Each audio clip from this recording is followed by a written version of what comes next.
serious, and I love to talk about the policy stuff, but the book is actually a lot of fun.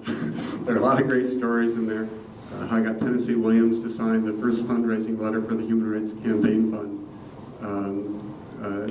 Sort of interactions with Yoko Ono and John Lennon, and being at Gore Vidal's house in Ravello, and peeing out his window with him and John Barron, who wrote Midnight in the Garden of Good and Evil. That's sort of a pretty good story. And of course, a lot about my own relationships and journeys throughout this. So with that, I think what we're going to do is, one of the people I admire very most in the entire LGBT movement in the U.S. and globally, and someone whose commitment and I can only hope to emulate. And someone I really and truly admire, so it's kind of an honor for me. Tracy Baim is going to, I think, sort of interrogate me, and we'll sort of start a discussion, and you can jump in with questions, whatever you like, about whatever you want. He just asked me to do this, so I don't have anything prepared.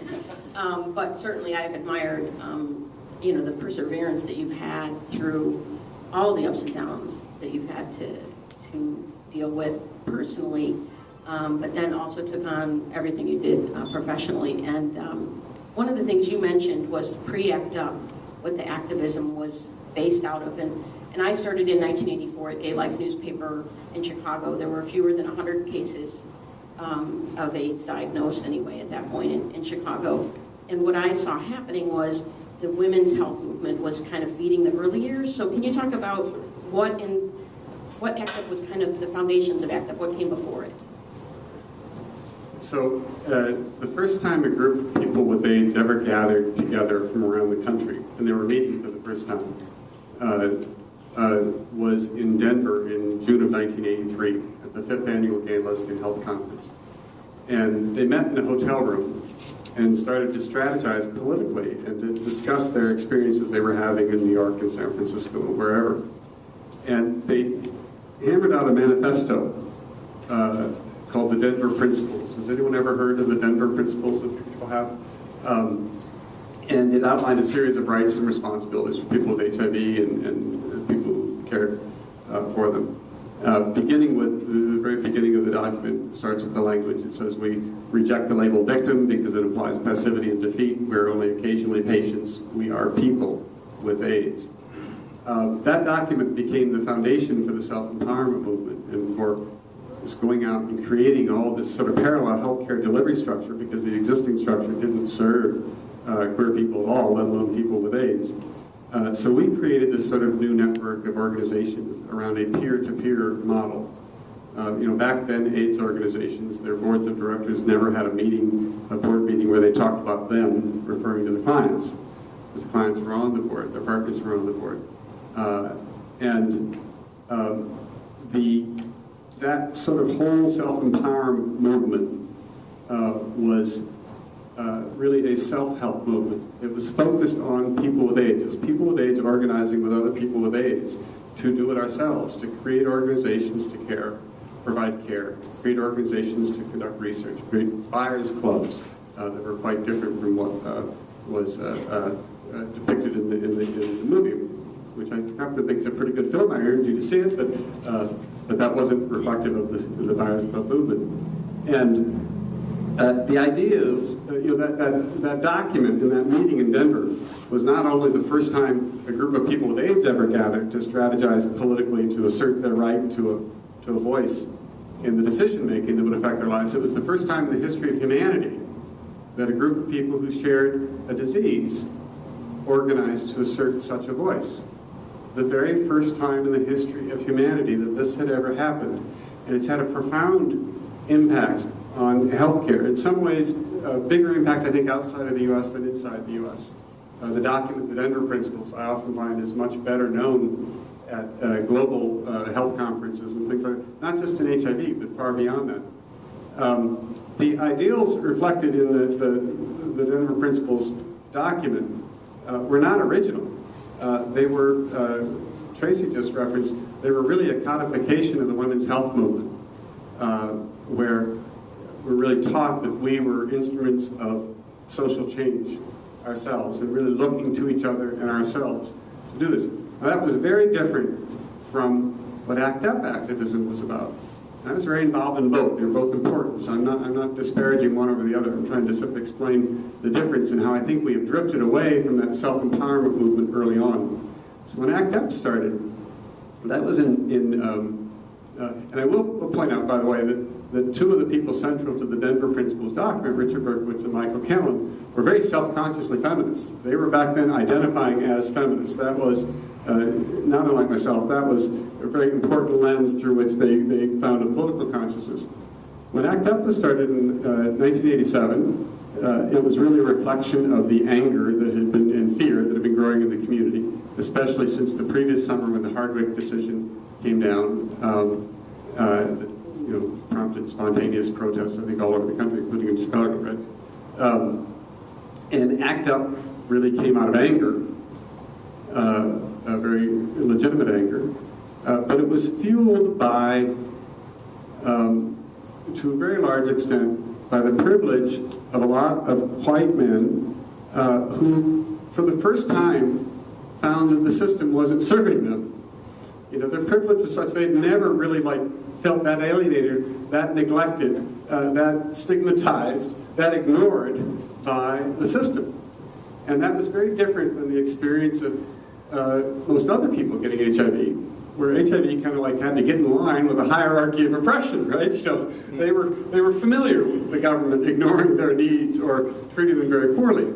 But for white gay men, for the most part, and yes, some may have had discrimination around their sexual orientation, but essentially the color of their skin and their gender came with so much privilege that they hadn't really experienced that sense. And so when they did, they were rightfully angry and indignant. And ACT UP wasn't focused, though, on people with AIDS. It was focused externally on the institutions of power, right? Because that's where they had the expectation. What do you mean the White House isn't responding? What do you mean the pharmaceutical industry isn't responding? So that was where ACT UP's energy was focused, and in a very short period of time, one of the very, very first actions was shutting down the New York Stock Exchange. Now, I can tell you, if ACT UP was all people of color and women, the New York Stock Exchange probably would not have been their first focus. And as ACT UP developed, it was when the first treatments were starting to come out. So the activism became increasingly focused around treatments and expediting the development of new treatments, expediting the regulatory process. And that was very important and did expedite access to those treatments. But it also sort of represented a veering away from that earlier self-empowerment movement, and that was very focused on sort of the broader kind of human rights issues around empowerment and stigma and patient autonomy, privacy, confidentiality. And so then in the mid-90s, we really started to lose ground in those areas that led to the passage of criminalization statutes and the prosecution of people with HIV, the dismantling of the networks of people with HIV. There used to be people with AIDS coalitions and body positive groups and Being Alive, and when someone was diagnosed, the first thing they were, get them with other people with HIV, right? You're told not to disclose. Don't disclose for a few weeks or a few months until you build a support network around yourself, because disclosure can be dangerous and can be risky, as it is today. So back then we prioritized getting people with HIV together, creating that community. But in the 90s, the funding and support for those things went away. The AIDS service organizations that began as on this peer-to-peer model incrementally moved away from that back to, not all of them, but as a group, back to the more traditional, the more dominant paradigm in service delivery, which is sort of a benefactor-victim model. And so I think that to address a lot of the challenges we have with the epidemic today, we can go back to those first years and look at how we were addressing things then, which not only was incredibly effective, but it showed the very, very best face of what our queer community is about. Until then, to the extent that, the broader society thought about homosexuals, they thought about us in sexual terms. They didn't see us as a community. They didn't see our love for each other. And yet, when this epidemic hit, we found heroism on every corner. And I'm not talking about the heroes of people who become prominent in the community or, are quick in front of a camera or clever with a quote. Category I like to think of myself in. We very often assign this hero label to people who become well-known. We appreciate their activism and so on. But it's very humbling when you think back. I lived in a building, a tenement on West 58th Street. And there was a guy in the building who got sick. And a woman who lived across the hall from him. They've never been in each other's apartments. Occasionally they passed in the hallway. They lived there for years. Well, her life became rearranged around taking care of this guy. Before she went to work in the morning, when she got back in the evening, she made him dinner. She cleaned his bedpan. She cleaned his apartment. Well, there were tens of thousands, maybe hundreds of thousands of people whose lives became about that.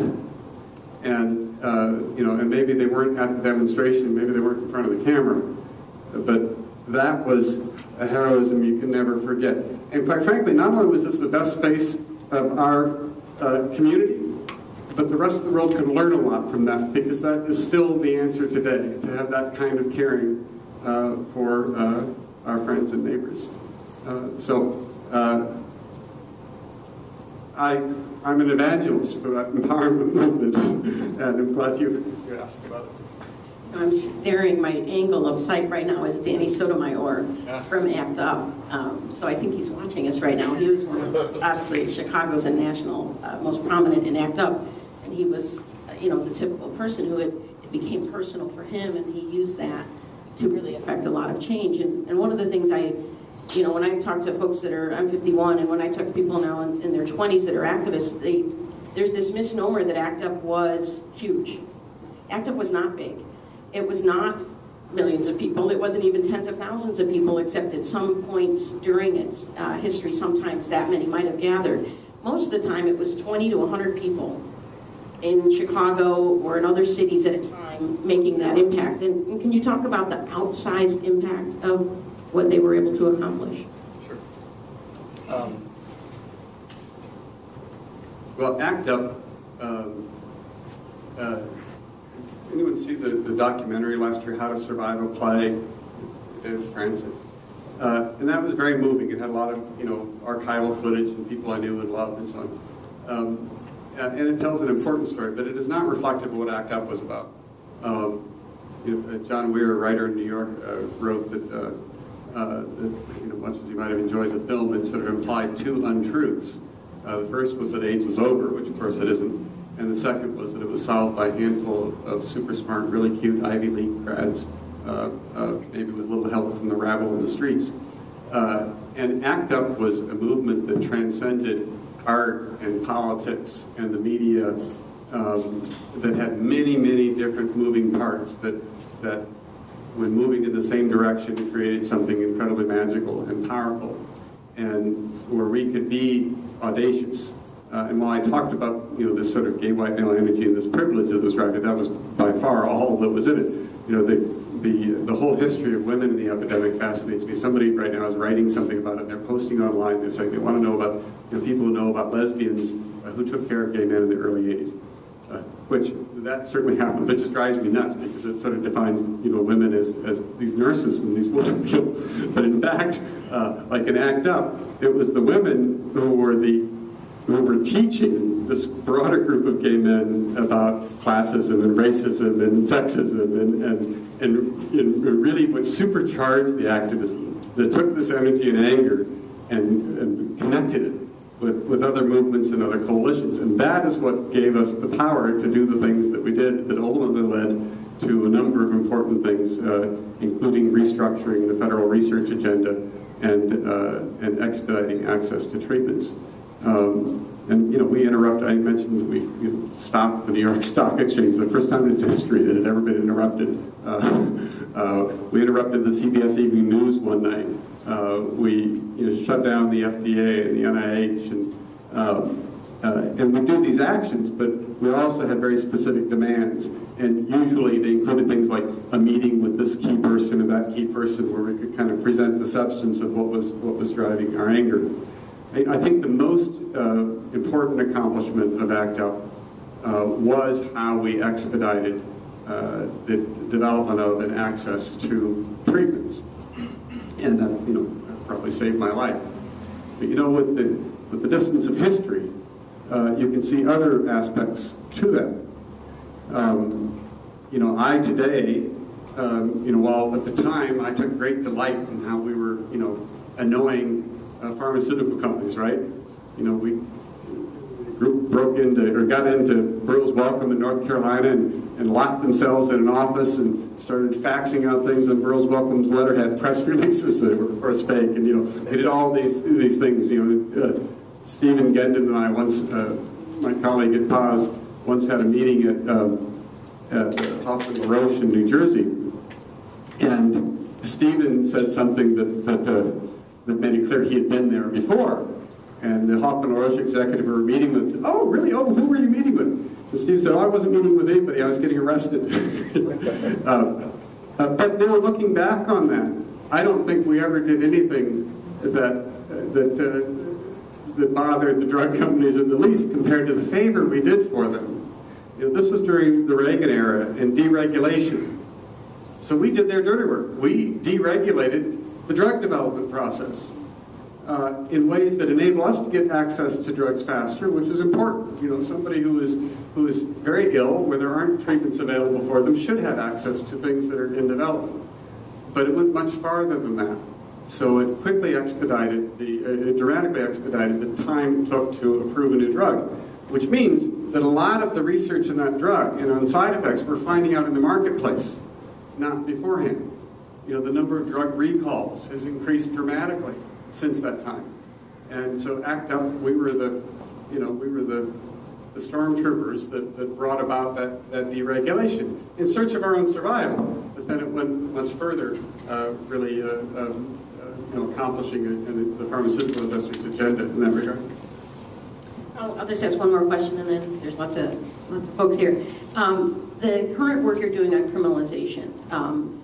We did a big series last year about HIV in the prison system in Cook County and the issues all around that, and then also the issue of people being arrested for intentionally, quote unquote, transmission, even though we know so much more about transmission now and with drug suppression of the virus and such. So can you talk about that movement and what's happening? So HIV, about 2/3 of the states have HIV criminal transmission statutes, they're called. They have nothing to do with HIV transmission. These are statutes that do a number of things, but they mandate disclosure before you have sex or in a healthcare setting or to a cop or something. And if you ask somebody, do you think it should be a criminal offense for someone with HIV not to disclose that before they have sex? Almost everybody says yes. The survey work, young gay men, 79% think that should be a crime. Because most people think, as they should, that no one should knowingly put another person at risk of harm, right? That is, the moral, ethical responsibility. No, we don't want people harm. These statutes aren't about putting people at harm. They're not even about risk. Most of them are simply about whether or not the person with HIV can prove that they disclosed prior to having been intimate with someone. They're called intentional transmission sometimes. Well, you know what? If you use a condom and you have an undetectable viral load, you're still convicted of intentional transmission. In this case, intentional in the law doesn't mean what intentional means to us. So the statutes, I think are inherently discriminatory to create a different law for some parts of society based on an immutable characteristic, whether it's your skin color, or your gender, or your sexual orientation, your physical ability, your genetic makeup. Everybody should be subject to the same law. But now we're doing it. We're creating a viral underclass in the law.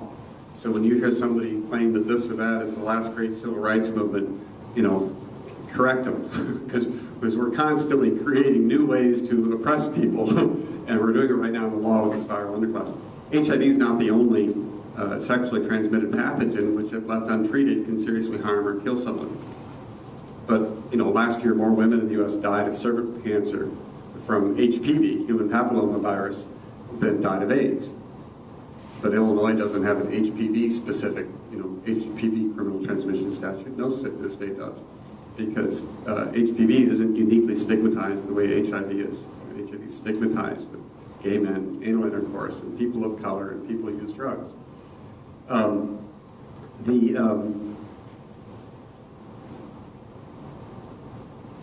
The prosecutions initially in the early 80s were rare. There were primarily against in the early 90s, actually, rather when the statutes were passed, were primarily used against heterosexual African-American men, very often in cases involving white women. But then after combination therapy came out in the mid-90s, up until then, the popular perception of people with HIV was they were going to get sick and they were going to die fairly soon, probably a horrific death. So regardless of whatever moral judgment was, most humans have some level of compassion for somebody who's going to die or is going to suffer. But after combination therapy came up, the perception of people with HIV changed quite dramatically. As the realization sort of seeped into the broader community's consciousness that we weren't dying, that we were going to live, we started to be seen not as objects of pity or compassion, but as inherently dangerous, as threats to society, because we were living longer, therefore we're going to be around longer to infect people. We were seen as viral vectors, potential infectors, especially through the criminal justice system and the public health system. And the prosecutions really started to ramp up. And the punishments in these cases are often little short of draconian. In Iowa, Nick Rhodes met a guy online, Cedar Rapids, I think. They had sex. Everybody agrees that he used a condom. Everybody agrees that he had an undetectable viral load. He got 25 years in prison. Fortunately, in his case, the judge reconsidered the sentence after a year and he was let out, but he has lifetime sex offender registration. Wears an ankle bracelet, can't travel, can't be around children, can't use any social networking sites, has to agree to allow his computer in his home to be searched at any time without a warrant, has to take lie detector tests administered by the state several times a year that interrogate him on every sexual contact he's had, his fantasies. Each time it asks him, are you attracted to wearing women's clothing, attracted to bondage, attracted to having sex with children, attracted to being a peeping Tom, attracted to having sex with animals, which Nick points out is actually legal in Iowa. But really a demeaning and degrading process. A woman in Sioux City had been assaulted by her boyfriend. There was a real history of it. When she finally kicked him out of her house, he came to where she worked as a housekeeper at a motel in Sioux City and hit her. And other people there who saw it reported it to the police. The police came, he was charged. He served 4 days in jail. When he got out, about 10 days later, he went to the police and told them she had HIV and claimed that she had never told him. So she was charged under the Iowa statute and was facing 25 years in prison. Now this is a grandmother, a woman, whose life revolves around her Baptist church. And I don't think the prosecutor really wanted to put her in prison that much. But she accepted a plea with no prison time, but lifetime sex offender registration with all those same kinds of restrictions. Iowa has now prosecuted about 1% of the people with HIV in that state. South Dakota, it's even worse. South Dakota has officially about 400 cases that they recognize of people with HIV in the state. Under their HIV-specific statute, they have filed charges 69 times. That's not 69 different people. Sometimes they got multiple charges. Illinois is, I want to say it's like 100 or something like that, but Illinois statute has been changed and it's not quite as onerous as it once was, but I think it's still HIV specific though, isn't it? I think so.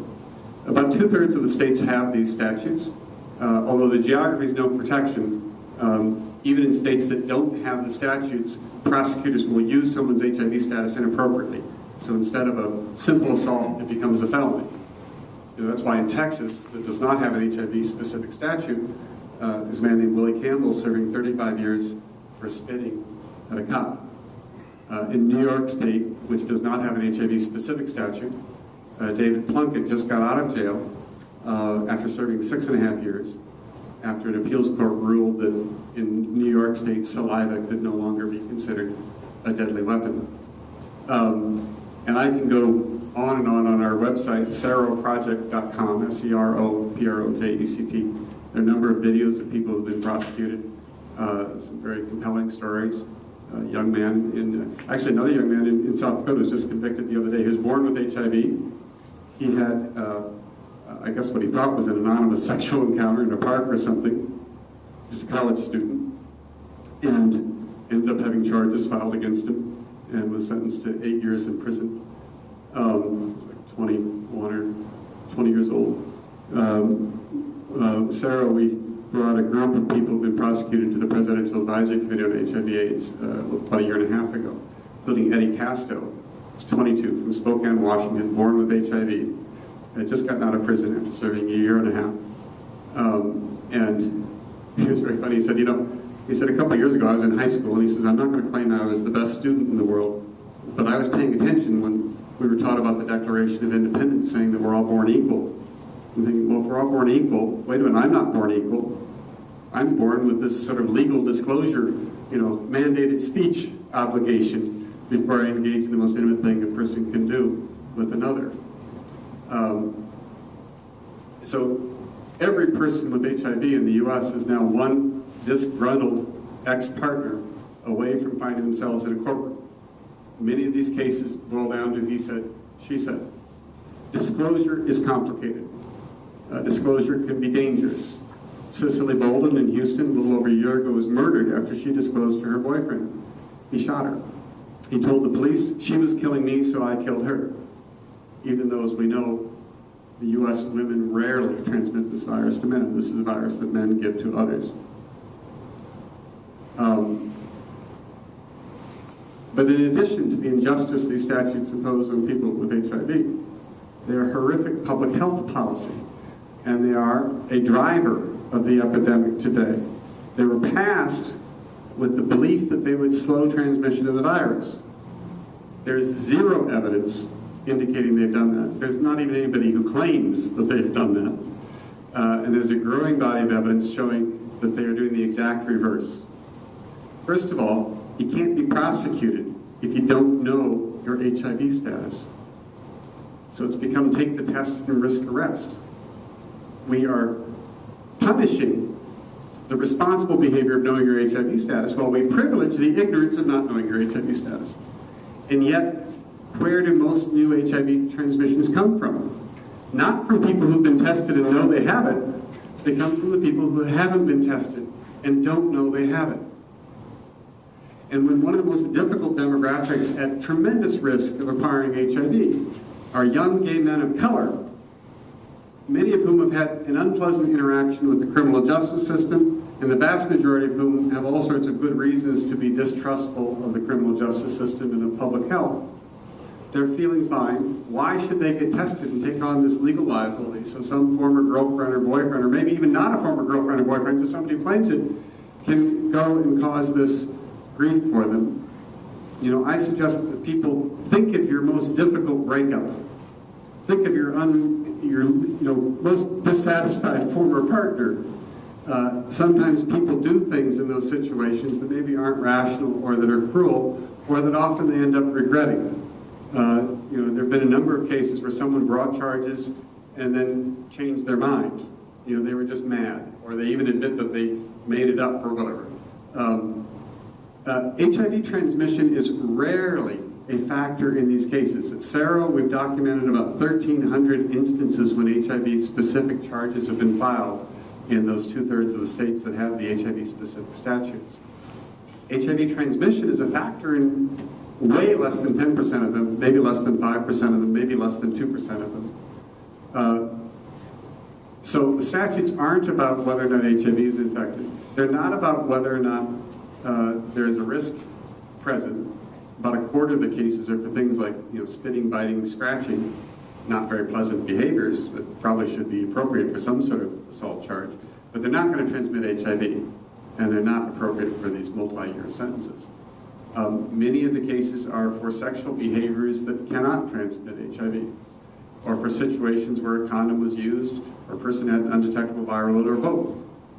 There's not a single, in all the millions, probably hundreds of millions of words written about the epidemic and published in scientific journals around the world, there is not a single documented case of someone with an undetectable viral load transmitting this virus sexually. It may happen. It's hypothetical. I'm not saying it cannot happen.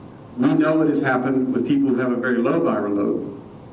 But if it happens, it's so incredibly, incredibly rare. That doesn't mean that people with an undetectable viral load feel like they should just have a license not to use condoms. There's still all sorts of other risks. You know, we're seeing now with pre-exposure prophylaxis and treatment as prevention and the focus on the biomedical prevention, which is important, you can do important things. I'm skeptical that it is going to have the impact overall on the epidemic that is desired. I think it may actually have the opposite impact. You can see in San Francisco, where you can argue is probably a more sophisticated community about treatment than a lot of the rest of the country, in a relatively homogeneous epidemic. Over the last few years, they've really promoted, the San Francisco Health Department really got into treatment as prevention. Every single person, whether they need it or not, whether they have low CD4 cells or whether they have high CD4 cells up in the range where we don't know if treatment helps them or not, they're putting everybody on treatment to make them non-infectious. People are being encouraged to go on treatment for a public health purpose rather than their individual benefit. Although they get the benefit of not having to worry so much about transmitting HIV. And so their HIV rate has actually declined pretty substantially. But you know what? Their syphilis rate has gone way up. All sorts of other sexually transmitted diseases, anal gonorrhea, is going way up. You know, so there's a real problem in overemphasizing, you know, one sexually transmitted disease, one pathogen, and not dealing with how to help people become empowered around making healthy sexual choices. You know, every person with HIV who gets HIV sexually, almost every person knows how not to get it.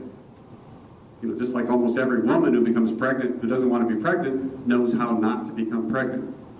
This isn't about information or knowledge.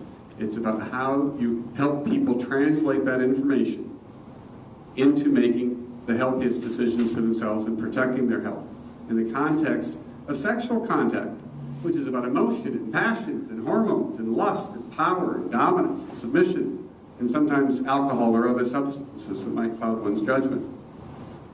So I think that the focus on biomedical prevention, you know, and basically like, you know, spraying people with a chemical to make them non-infectious is ultimately a very short-sighted measure, even as it's very important that things like pre-exposure prophylaxis and the choice of going on treatment simply to make yourself non-infectious for people with HIV are very important. You know, pre-exposure prophylaxis gives an HIV prevention tool to the passive partner. You know, sometimes people can't get their partner to use a condom. You know, a lot of women can't get their male partners to use a condom. This gives them something to enable them to protect themselves without the partner maybe even knowing it. You know, sex workers, you know, in a lot of places, you have to turn 3, 4, 5, 6, 7 times as many tricks to make as much money when you're using a condom than when you're not using a condom. So it becomes economic. So you can protect your health with pre-exposure prophylaxis.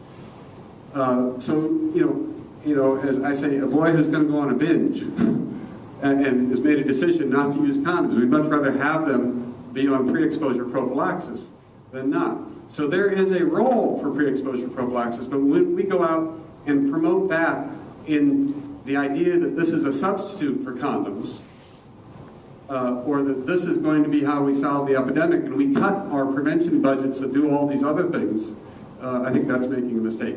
I don't know what the question was. I got off on biomedical prevention. Other questions? Bye-bye, thanks. Yes? Hi, I'm Daryl, and I was a founding member of the Chicago Version Act, and which grew out of Dykes' engagement against racism expression.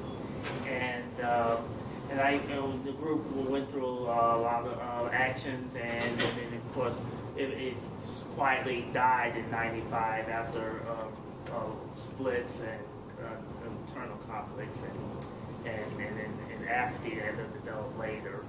And then, but the thing I'm concerned about now is with the face of AIDS had changed, and but at the same time, I don't see serious participation of people of color getting involved. And I have taken charge of the movement to fight AIDS, and I think if there's a new version of ACT UP merge or something like an ACT UP, it should be led by people of color or people. But I don't see that kind of motivation starting like that again. I don't know what's your thoughts about that. Well, I think that it's always a little bit problematic to compare today to before. It's a different epidemic today. The consequences of HIV infection today are different than they were before. Now, I'll get to your question in a second. I'm not avoiding it. One of the things that I hear so often from a lot of my peers, a lot of people who survive the epidemic, negative or positive, is a frustration when they see young gay men or others putting themselves at risk, right? It's like, do you know what we went through? How my friends died. There's not this understanding of the horrific time we went through. Sometimes you feel like you practically want to, knock some of these people upside the head to try and make them understand. That is a very poor approach. It's understandable, but it's a very poor approach to conveying information or helping HIV prevention. Because no kid wants to hear about grandpa's service in the war, and that's how it comes off. I say if you want to get young people's attention to talk about HIV, you can start by saying, you know what, if you get HIV, you're probably not going to die of it. Almost no one infected today in the U.S., because everybody has access to treatment, more or less difficult to get for some than others, but the treatment is there. You're not going to die of AIDS.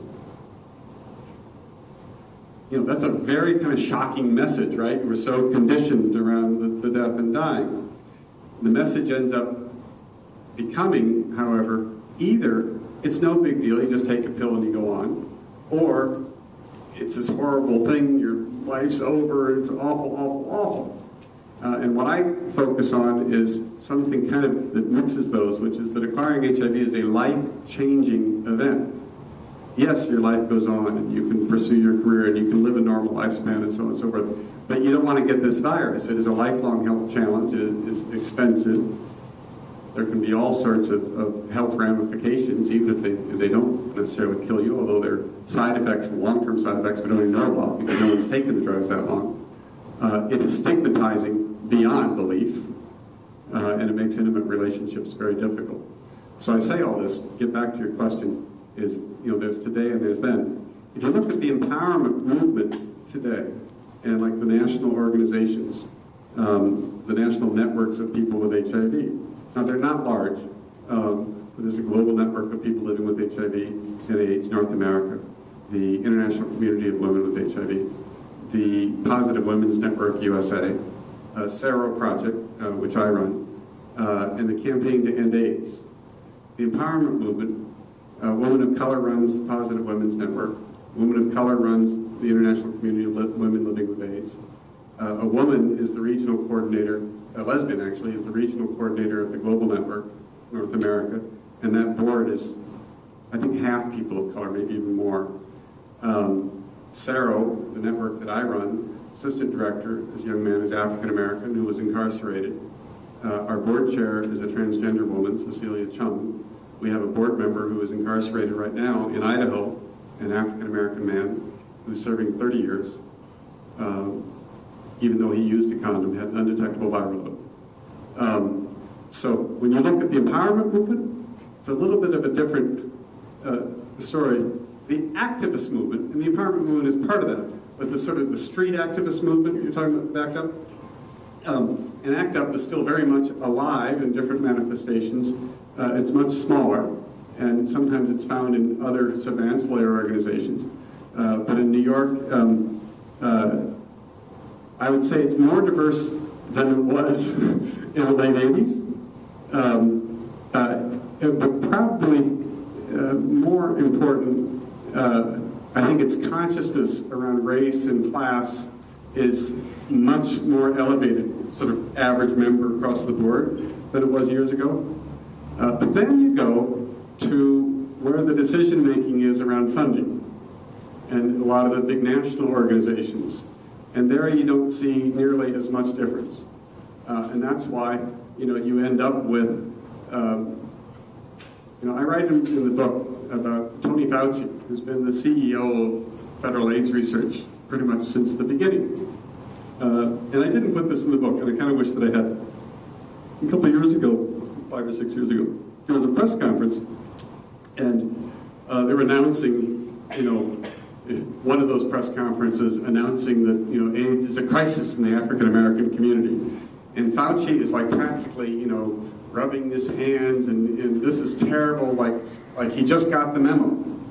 Well, it is a crisis in the African-American community. It was totally predictable 20 years ago, because that is the policy that we have had with the epidemic. If you made a chart from 1981 to 2014, the percentage of cases that were African-American, percentage of cases of white. Started out, African-American here, white here. It makes almost a perfect X. Totally predictable all the way around. But the same people are in charge. There's no accountability. Many of us know that AZT monotherapy killed a lot of people. It was effective for people at end stages of the disease. We also knew people who were in hospital beds who got up and were better for a while. But people who were asymptomatic and went on high-dose AZT monotherapy, it harmed many, many more of them than it helped. No one's ever taken responsibility for that.